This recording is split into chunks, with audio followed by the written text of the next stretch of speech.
Rabbit Hole Roundup, episode 45. Is Pete Rose a Hall of Famer? In today's edition of the Rabbit Hole Roundup, we're going to be talking about Pete Rose, of course, and whether or not he belongs in the Hall of Fame, in spite of all of his gambling issues. I'm also going to be sharing a very funny clip from Jaguar Wright, well, actually a parody of Jaguar Wright, talking about the whole Diddy situation. And I'm going to be getting into that, a little bit, but, more from, a holistic perspective. He's holistic. As opposed to focusing only in on the Diddy situation, because, as we know, the whole mainstream is covering that, so, I'm definitely getting suspicious. But then we're also going to be discussing Hurricane Helene 2.0. Have we seen this before? Interesting stuff. And I also two other very inspiring clips. One from a girl who was told, she would never walk again, and she's actually making some signs of serious progress, which is inspirational for all of us. And I'm also going to be sharing a Jelly Roll clip showing us our past doesn't have to define our future. So we have all that and more. So without further ado, let's dive deeper now. Dun dun dun. Rabbit hole. Let's begin. This is your last chance. After this, there is no turning back. And I show you how deep the rabbit hole goes. What's happening, guys? Welcome back to the channel. I'm Jared Weiss. If you guys didn't know, that must mean you're not subscribed to the channel, so you know what to do. Hit that subscribe button, be sure to leave a like, drop a comment, let me know your thoughts on this video. Follow me on every platform, and if you guys haven't done so already, make sure to buy and read my book, Fight Through It by Jared Weiss. All links to purchase it are on my website, which is jaredryanweiss.com. That's JAREDRYANWEISS.com. Any support and any help is very much appreciated, so it means a lot to me if you guys could get on that, because it is an amazing book. And I'm not saying that because I wrote it. So to start things off in this rabbit hole roundup, I'm first going to show you guys a hilarious parody clip, and then we're going to be diving a bit deeper into what's actually going on. But let's watch this together, because it's had me cracking up. And with all the seriousness that's going on in the world right now, I think we can all benefit from a bit of added humor. So let's watch together. You're saying it was Sesame Street? Yeah. Like things were going on there? Why you think everybody was asking how to get to Sesame Street? Because they was having freak-offs every night. Whoa. Like with the puppets? Let me ask you something. Big Bird, man or woman? Nobody knows. Why you think no one come forward and talk about it? I talk about it. What it's like getting assaulted by an androgynous bird? Why you think Oscar the Grouch was so grumpy? Because they gave him to the diddler. Don't you think you'd be grumpy too after 48 hours with the diddler? Sunny days? Taking the clouds away? Don't get me started on Snuffleupagus. He's going down next. So, I'm sure all of us have seen at least one of these Jaguar Wright clips talking about the whole Diddy situation, talking about the whole darkness behind the music industry. And of course, as you know, I've spoken about this in the past, and there is definitely a ton of darkness that happens within the whole music industry as well as Hollywood. So I'm not trying to make light of a very serious situation with a lot of horrible allegations, but this was just too funny to share. And also I want to talk about Isaac Weishaupt, who's a frequent guest on Sam Tripoli's Tinfoil Hat podcast. He spoke about how, when you think about it, what do Diddy, the Kardashians, all these cultural figures have in common? What am I now? Stupid? No! What's the difference? They're all about promoting low vibrational activities, whether it be having a high body count, whether it be doing horrible stuff to kids, whether it's promoting demonic and satanic worship in their music, whether it's promoting violence. Now, of course, as I also always say, this doesn't mean that you're not allowed to listen to music or that you can't watch TV shows, because I think that actually stopping watching everything on TV or not listening to any music will actually be allowing them to demoralize us totally.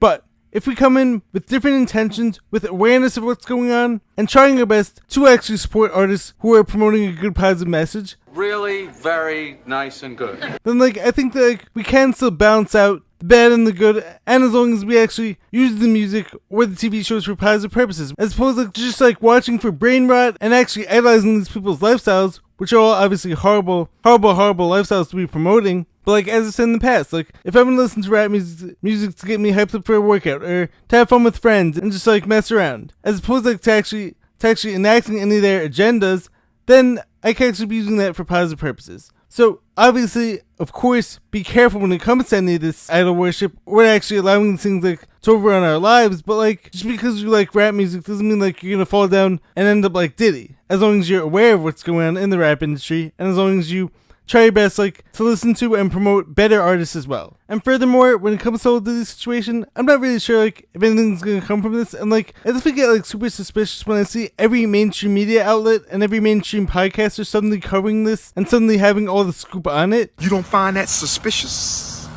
I mean, what started off as like a conspiracy and then suddenly becomes mainstream every day makes me wonder what it is like that maybe we're actually being distracted from. I mean, are they just trying so hard like to pull our attention into the whole Diddy situation, which is obviously full of all its dark stuff, and then they're attempting to like demoralize us and make us think like we can't enjoy any culture, but then maybe we're actually really being distracted from something that actually does have like implications on our lives. And what might this distraction be? I have a potential answer for you guys right here. Let's watch together. The whole entire world is being distracted by the P. Diddy case. What's going on with Diddy? The whole soap opera. So I sat back and I asked myself, why? Why are they making light of this right now? I mean, if he's wrong, he's definitely wrong. But why are they making light of it? What are they trying to hide? Because usually, when they got one thing going on over here, they have something else going on over here. So I did my research.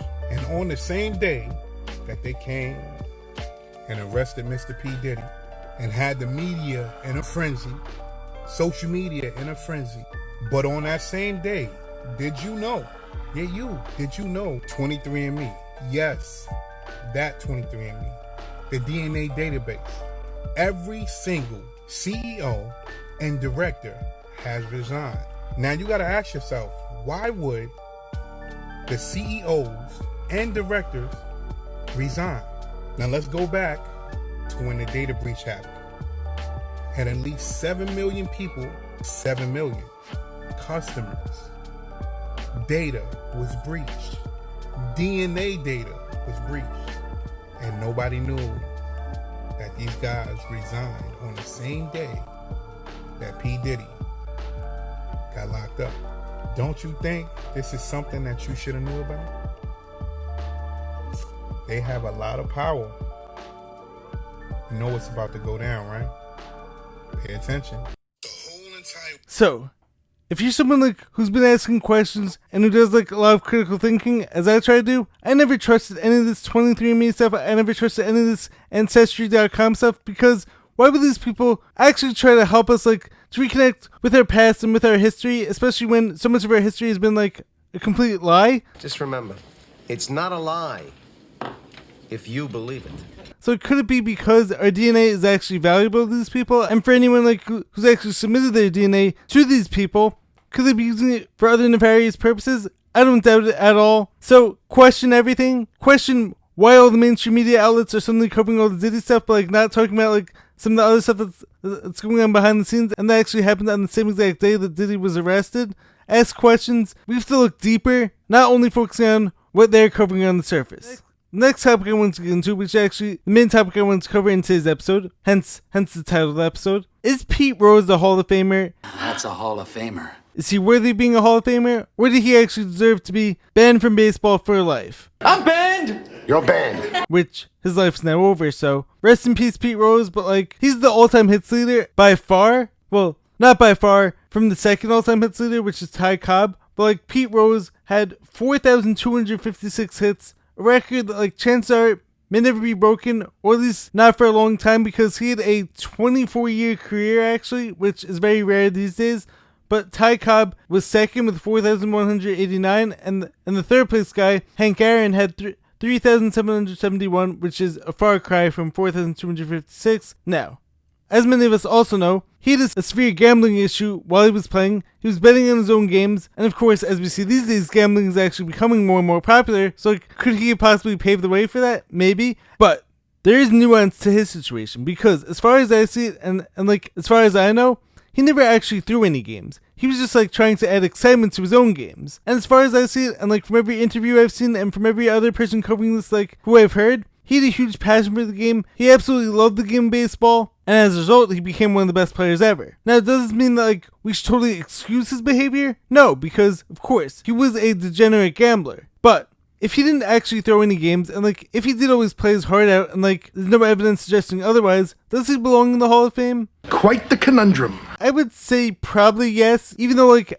I am someone like who does always try my best like to follow the rules and to be against people who don't, because there does have to be consequences for people who don't follow the rules. But I think other players have gotten away with far worse. So I mean, like, this is definitely different from the whole Jonte Porter situation, because I was having a conversation about this with a family friend the other day, and like he was saying to me that like when Jonte Porter got banned from the NBA for life, his situation was he was like a 10th man on the Raptors. He was barely getting any playing time, but like meanwhile he was part of all these low-level prop bets, and like when he came into the game, as far as I heard, he made it pretty obvious like he was breaking shots, or he would get upset when he actually made a shot, or he would shoot a three-pointer and like airball it purposely. One bettor made a 6-play parlay on Jonte unders for $80,000 and won $1.1 million. Some people say he tried to miss this banked three. Look at that guilty face when it goes in. But then the ball bounces right to him. Instead of grabbing the board though, what was that? Now that was the third rebound of the game, and it's only the first quarter.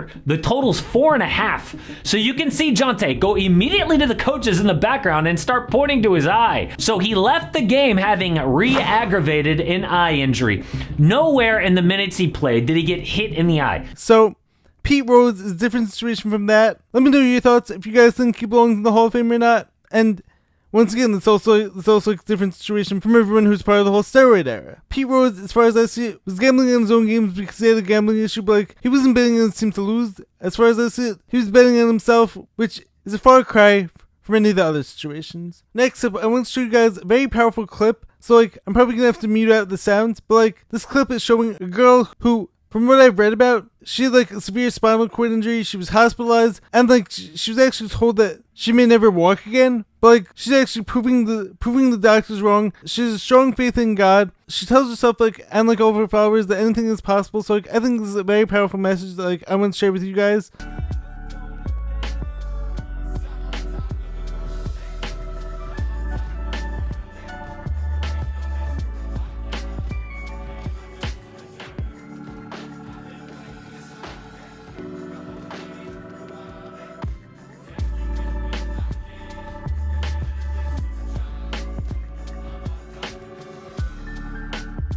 So, shout out to, I think her name is Taryn Strong. She's been like in a wheelchair for a while. She had like a serious spinal cord injury, but on her page, she's all about like telling her followers like anything is possible, as that should be an example of as well. She's all about promoting a message like any type of healing is possible, which I believe as well, because as many of you guys know, I've been through my whole life-threatening illness situation, and like even though like I'm still not fully healed yet, on my holistic healing journey, I made so much progress. Like any doctor would have told me wasn't possible for someone who was in my situation. So this is just like more evidence like our body is designed to heal. Our body wants to heal. But like it's up to us like to actually place our bodies in the right environment in order to do so. And of course we also have to give it like a lot of time, because nothing's gonna happen overnight. It's not gonna be just like snap your fingers or take this magic pill and then everything is just like magically gonna get better. It's not gonna be like one of these movies where all of a sudden 20 minutes after the main character goes through this horrible situation, like suddenly they're back to doing everything and like suddenly they're fully healed. But like if we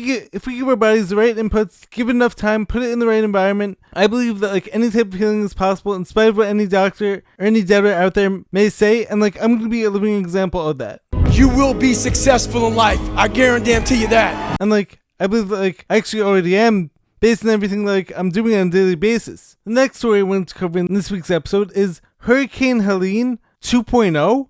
What's going on here? Why is this current hurricane looking exactly like one that like happened, I think it was like around 50 years ago? Let's check this out, because this is pretty mind-blowing. And like Blown away. At first, like I actually thought this was photoshopped, but like I've seen a few other people post clips on this also. So like keep in mind, this it's for entertainment purposes only. This is pure satire. Nothing I'm about to say is serious, but like look into it. So if you look on Wikipedia, even in 1958, September 27th, which is oddly close to the same day like this recent Hurricane Helene hit, it was a Category 4 major hurricane. The highest winds were 150 miles per hour. The lowest pressure was 930 MBAR. But like, look at this. So like, Hurricane Helene was the most intense tropical cyclone of the 1958 Atlantic hurricane season. The eighth tropical storm and fourth hurricane of the year. Helene was formed from a tropical wave east of the Lesser Antilles on September 21st, 1958.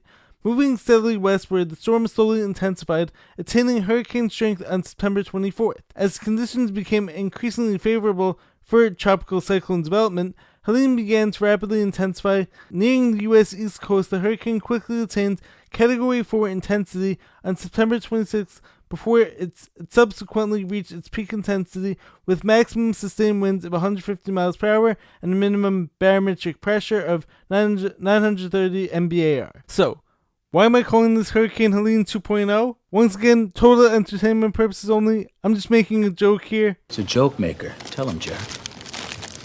I'm a joke maker. And this is like totally false information. This is pure conspiracy. Don't look into this. I was finding kind of suspicious that we had a Hurricane Helene in 1958. Oh no. Attaining hurricane strength on the 24th. As conditions worsen, Cat 4 on September 26th. That sounds kind of familiar, doesn't it? Got something else for y'all. Dude, check out this patent hurricane and tornado control device. What? Audio generators are generated at a frequency to affect the formation of the weather system in a manner to disrupt, enhance, or direct the formation. All these radars all around the world, I've noticed, they're all having glitches. You see that little spiral thing right there? Hold on. Boom. So you mean to tell me that just a normal rain or tornado or hurricane, doesn't matter what it is, when it's a heavy storm, this is what I usually see, and everybody sees it, okay? Hurricane Barrel, dude. This right here just popped up. So you tell me what on earth would possibly cause that? Seriously, man. Check that out. Read the top left up there, man. You know what I'm saying?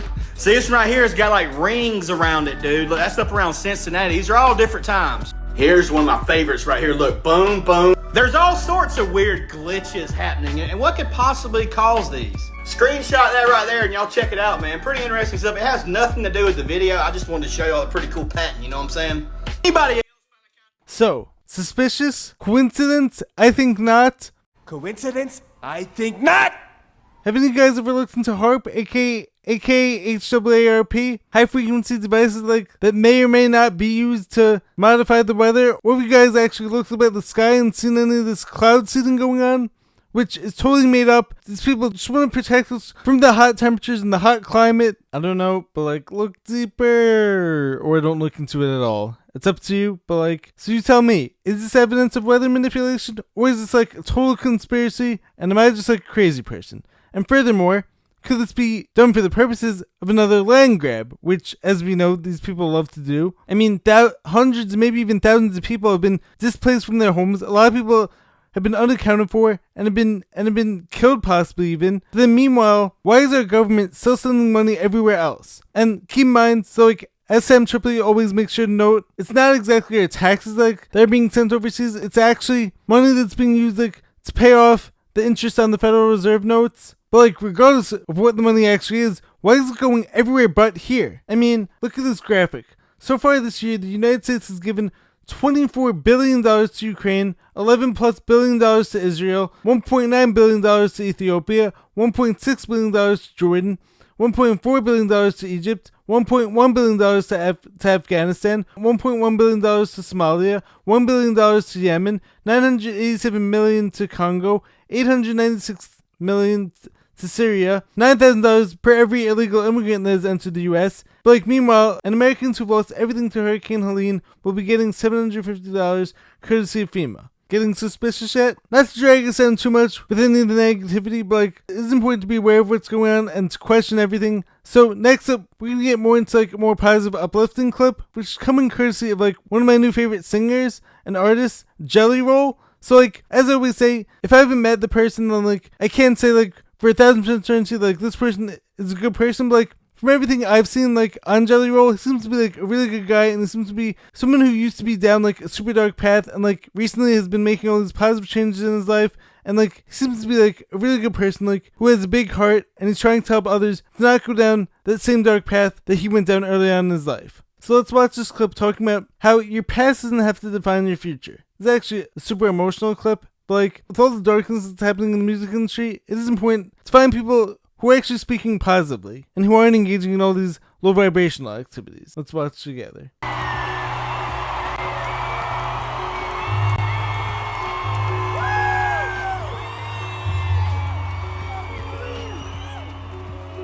I never would have dreamed that I would have made it to do shows in arenas. Hell, I never would have thought that I was going to make it out of Antioch from selling drugs and being a drug addict. So this is just crazy.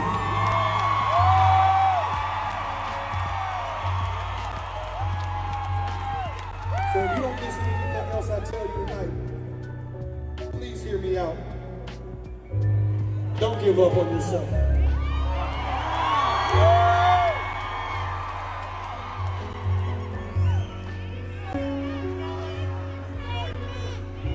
I'm gonna tell you why.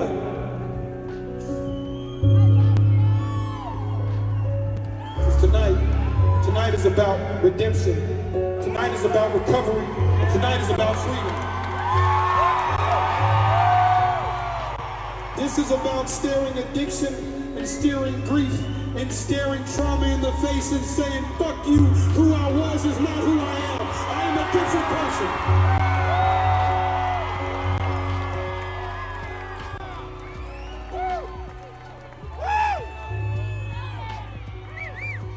Because tonight we are turning away from our past and we are focusing on our passion.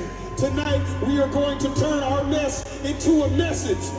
Tonight we are going to turn our obstacles into an opportunity. Tonight we are going to turn our pain into purpose, Salt Lake City.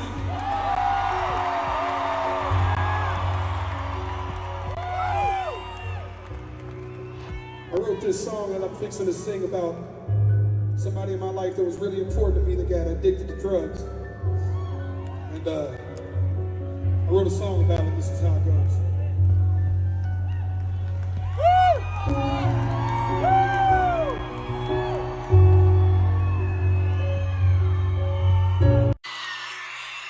This clip right here is honestly so important and is honestly so powerful. Because your past does not have to define you. As I always tell people, it's never too late to change who you are because who you were yesterday does not have to be who you are today. If you want to start living a better life, if you want to be happy, if you want to surround yourself with good people, it's never too late. And also, it's never too late to heal. I've seen stories of people who heal their lives when they're 70 years old, 80 years old. So it's never too late. Turn those obstacles into opportunities.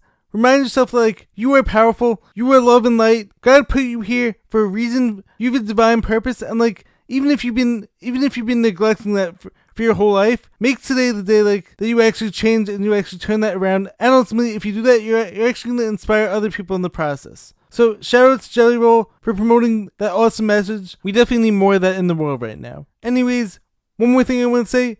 R.I.P. to Dikembe Mutombo. Finger Wag is a legendary one. It was taken from us too early, but he had a big impact on the game, both on the court and off the court. So shout out to you. Anyways, hope you guys enjoyed this episode. If you did, make sure to leave a like, drop a comment, subscribe to the channel. Be sure to buy the book. I will catch you guys in the next video. Spread love, spread positivity. Be your best self. Stay hustling, stay grinding. I will catch you guys in the next episode. Peace.